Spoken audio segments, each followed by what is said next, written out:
Good evening. Welcome to Free Friday Frights for Friday, May 11th, 2018.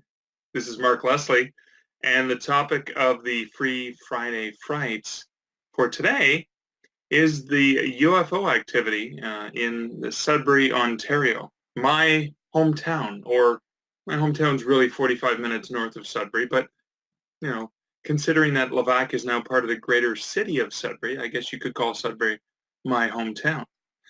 Back in the day, it wasn't, of course, but we were still part of the Sudbury region, so I always considered Sudbury my home. Just like I will tell people, even though I live in Waterloo, Ontario, I will say when I'm really, really far away, I'll kind of pinpoint it and say, well, it's about an hour outside of Toronto, because most people have heard of the larger city. The article that I wrote for today to put up on markleslie.ca was based on the research I had done when I co-wrote Spooky Sudbury, True Tales of the Eerie and Unexplained, and I co-wrote that with fellow Onaping Falls resident Jenny Jellin, or she was a resident, she grew up there as well. I went to high school with her uncle Jason as well at Levack District High School. And I ended up, just a quick backstory, is Jenny and I met when I had just published my book, Haunted Hamilton, and she had been interviewing me for a article for the Northern Life. She was a columnist and reporter at the Northern Life, and she was talking to me about Haunted Hamilton. Now, even though the book wasn't about Sudbury, I was a hometown boy, and it was my first book with Canada's largest independent publisher. So Jenny had interviewed me about that, and I was sort of relaying how growing up in Northern Ontario and being afraid of the woods and afraid of the dark had always inspired my fear, and so I was always tying that back to home. And she had said during the interview, would you ever be interested in, have you ever thought about doing a book about Sudbury? And I said, no, I hadn't thought of that. And she said, well, if you ever want to do one, let me know. I'd love to help you. And so the next time I was up in Sudbury, we met at a Tim Hortons, Canadian place to meet, and we sort of hashed it out, and we came up with some ideas on what we might write about, how we might split the book. I pitched that to Dundurn, and obviously the book was published. But one of the things that surprised me is, I mean, I knew there was some stories about the haunted mine in Levack, and I knew I'd heard stories about the Sudbury Theatre Centre being haunted in the Bell Mansion. But the one thing I was not expecting when putting this book together is I was not expecting so much UFO activity. I thought maybe there may be one or two chapters of some eerie stories I had heard, because I remember even when I was younger and sharing stories, there were the tales that you heard. But when I started to dig in and do the research, I realized that this wasn't going to be one chapter. There's actually, I think, 5 or 6 chapters in the book on UFO activity. And I couldn't even document, a lot of the times the chapters about a specific instance or a situation or a spot. But for 3 of the chapters on UFO activity in Sudbury, there were so many reports that I had to kind of do it by decade. And so we had done, and because I can't remember the first chapter that sort of introduces it is We Are Not Alone. And the article that I sort of wrote, inspired from some of this, is In Sudbury, You're Never Alone. And that just sort of introduces the concept of UFOs. And then it went to the 1950s. And what I had done in the book is I had explained what was going on in pop culture, what was going on historically, politically, global news, etc., and how that might affect the way people perceived what was going on in the sky. So the next chapter was called The 1950s, The Race to and From Space. And I'll talk a little bit about that in a second, because I'm just kind of going through the outline of it right now. Then it was the 1960s, and the subtitle for that was, Did You Detect That Movement in the Sky? And talk a lot about the political turmoil and the counterculture that was going on in the 1960s. You had the Vietnam War, anti-war movements. You even had John F. Kennedy declaring that by the end of the decade they were going to put a man on the moon. And so there was a lot of people looking to the sky, even more so. And then the 70s is subtitled The Scramble over Faulconbridge, because that's the one that sort of appealed to me the most. And a lot of people my age, because I was alive I was quite young when it happened. I think I was 6 years old when that happened. And then the 1980s and beyond. So what I was able to do, because the incidence of UFO activity around the 80s and then beyond, at least at that point in time, had started to slow down a little bit. Interestingly, just because I've been doing a little bit more looking into it lately, is when I was going to look up, some images that I might be able to use posted to my website for to accompany the article, is I ended up having finding stories from the last few years. I had found that there were some more recent activities published, like from 2013 through even 2015, 2016, 2017, which is interesting. But going back to the reports from the 50s, the 60s, and 70s, I was in awe of just how many incidents were reported over that time. Now, I want to go back because we're talking about UFOs. And I want to go back to the 1940s because objects had been reported in the sky for, since the beginning of time. And depending on the culture and depending on the society, there were different interpretations. In some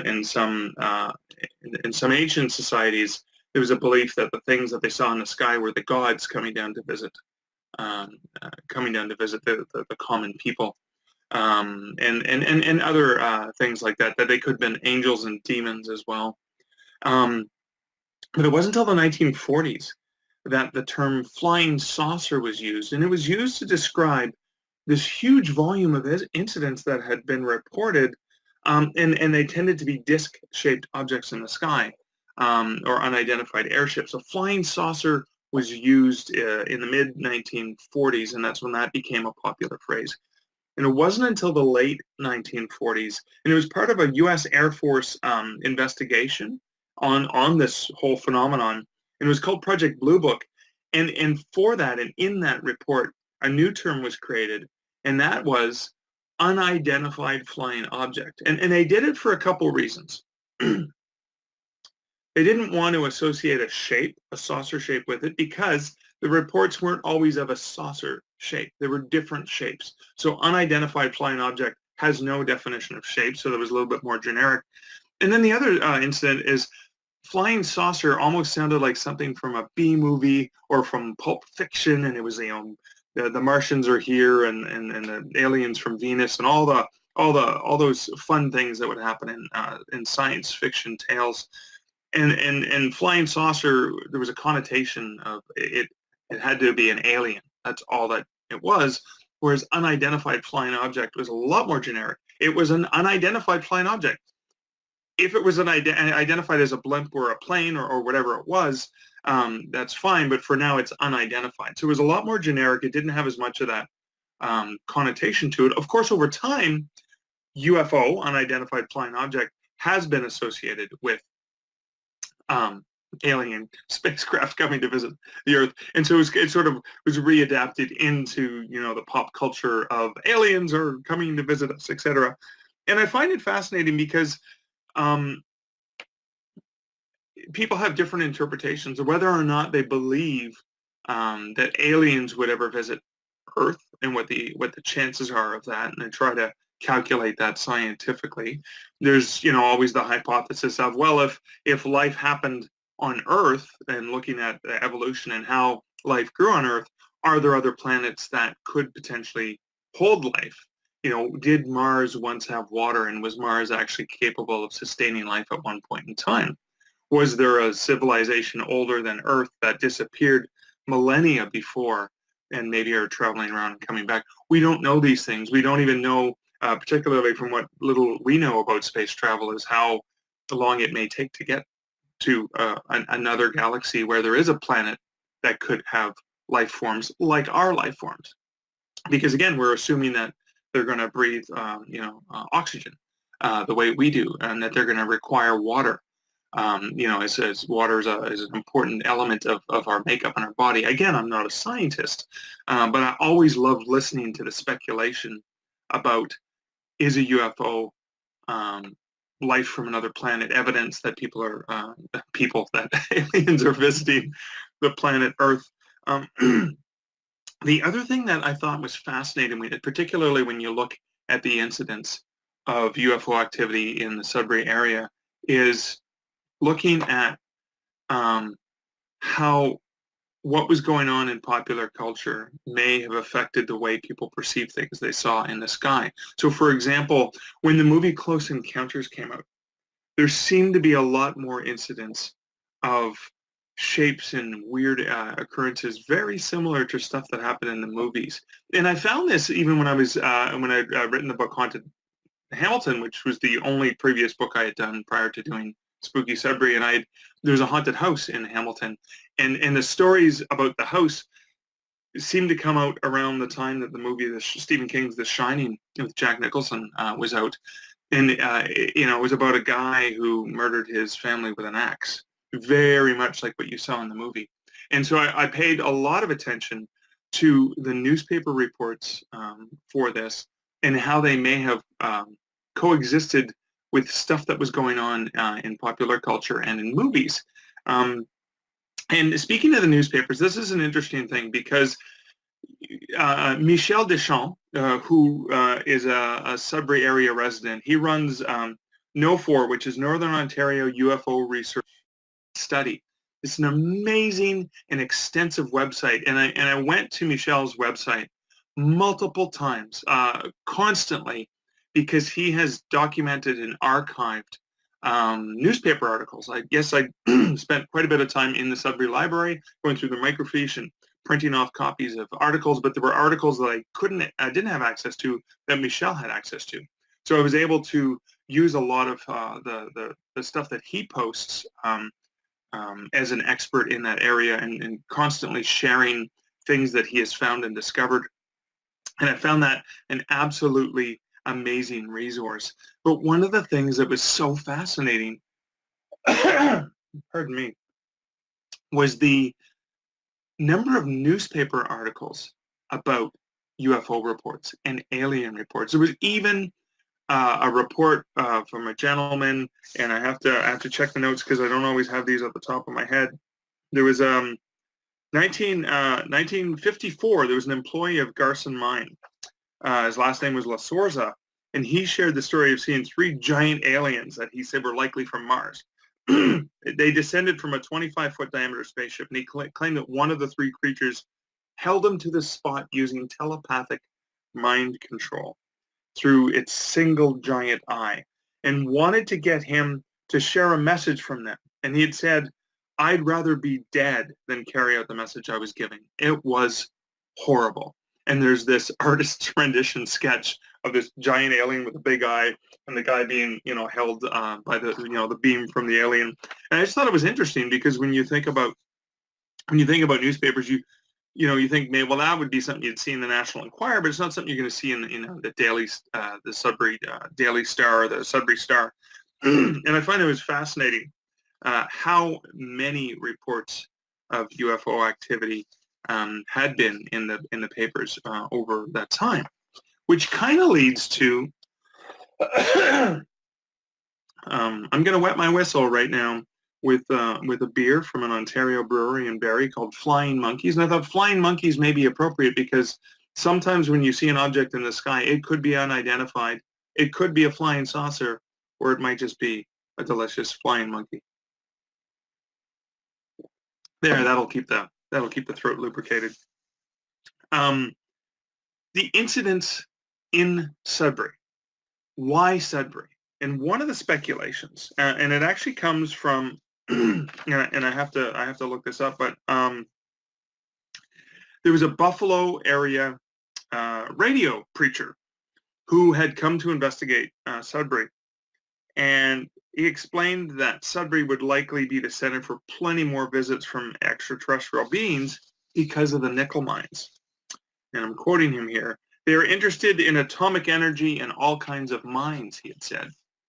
And that's where that kind of came into play. One of the theories about why there may be a high incidence of UFO activity in Sudbury is the nickel deposits. Sudbury is rich with minerals and nickel and associated precious resources. It is the nickel capital of the world.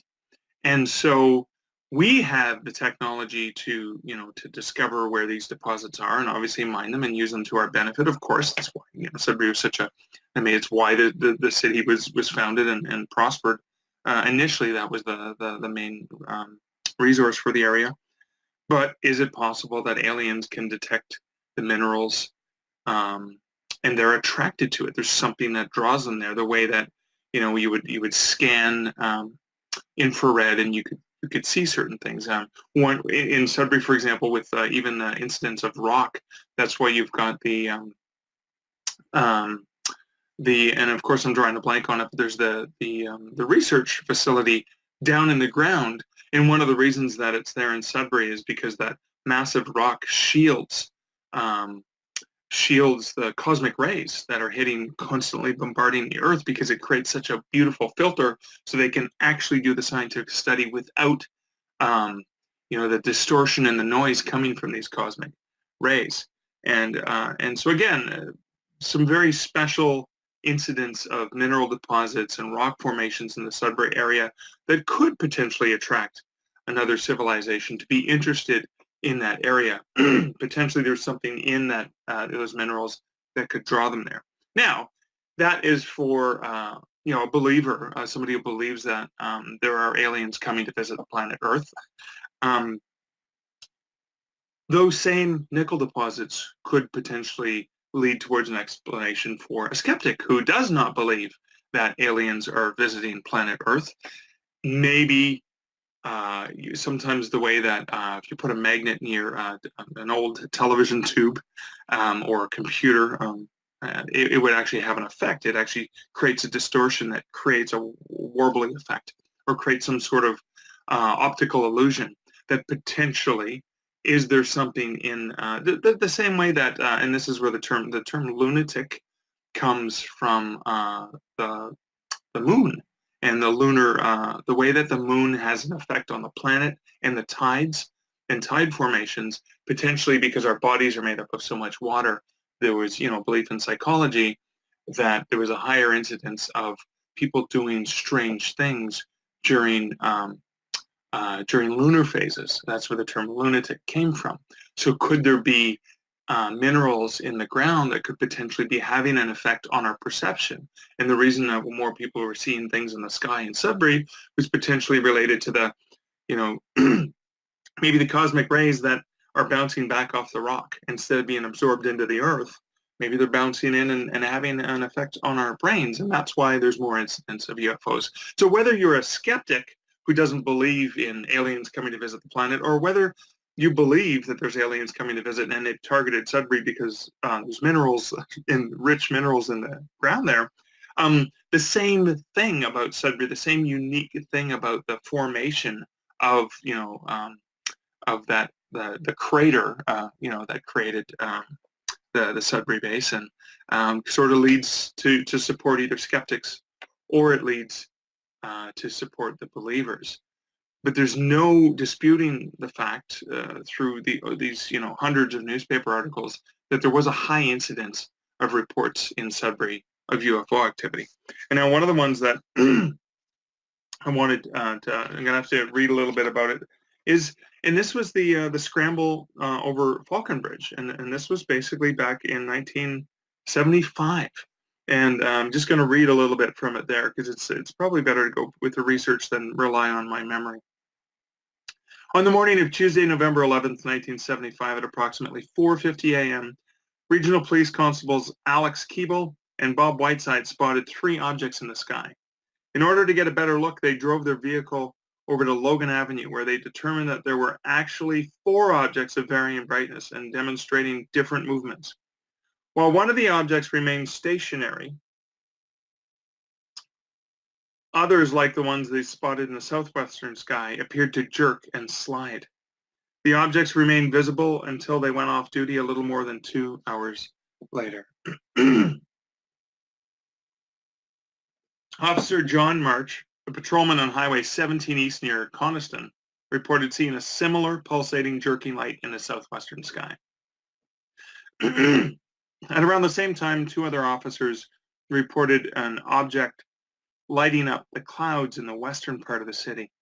Able to get their hands on binoculars, constables Gary Chaprinsky and J.B. Dayton reported a cylindrical bright object that remained until after the sun had risen in the eastern sky. That same day, an officer in Dowling, really close to where I grew up, reported that he followed a bright object down Highway 144 and Arrington Street in Chelmsford. And in Haileybury, a town more than 100 miles east, a similar bright object was reported over Lake Temiskaming. At least 4 different people on the radar station at Faulconbridge tracked UFOs on their radars. They spotted 3 bright circles with dark dots and photographed the objects. National Defense Headquarters in Ottawa confirmed that the UFOs picked up on the radar were moving between 42,000 and 72,000 feet. A public information officer from NORAD named Del Kinchke confirmed from Colorado Springs that something had indeed been tracked on the radar in Sudbury, and a squadron of U.S. Air National Guard F-106 interceptors took off from the U.S. Air Force Base at Selfridge, Michigan, a little after 12 p.m.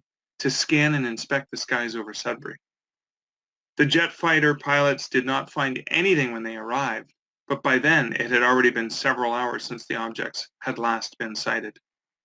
The reports in Sudbury were part of a broader series of incidents that had been documented over Sudbury and North Bay, as well as over Montana, Michigan, Maine, New Brunswick, and Newfoundland, placing several strategic air command bases in the northern tier states on high alert.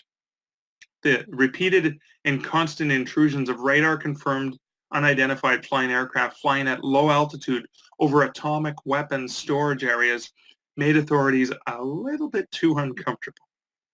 Now, there's more information about the UFO casebook website, which basically has documents from NORAD and explains in details. And then obviously there's some things that were still held reserved or classified from the public. So we don't really know what happened.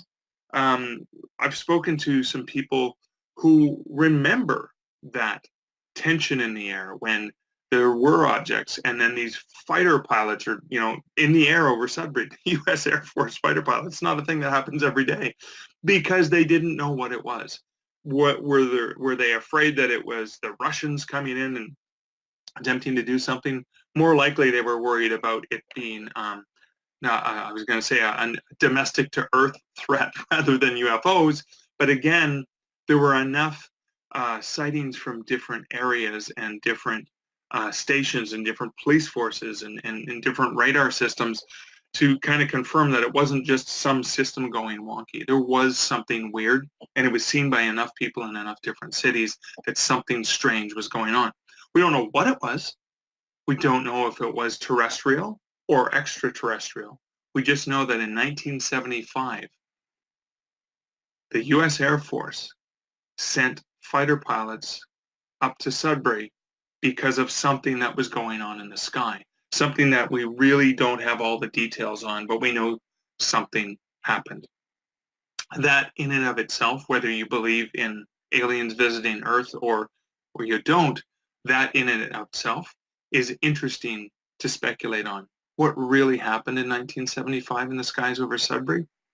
We may never know, but folks like Michel Duchamp, of course, from No4, are constantly looking for new material and documentation and trying to understand what is going on and why are so many people seeing strange things in the sky over Sudbury.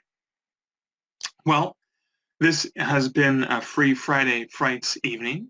Again, this is Mark Leslie. If anyone has any questions, just go ahead and type them in and I can pop them up and answer them.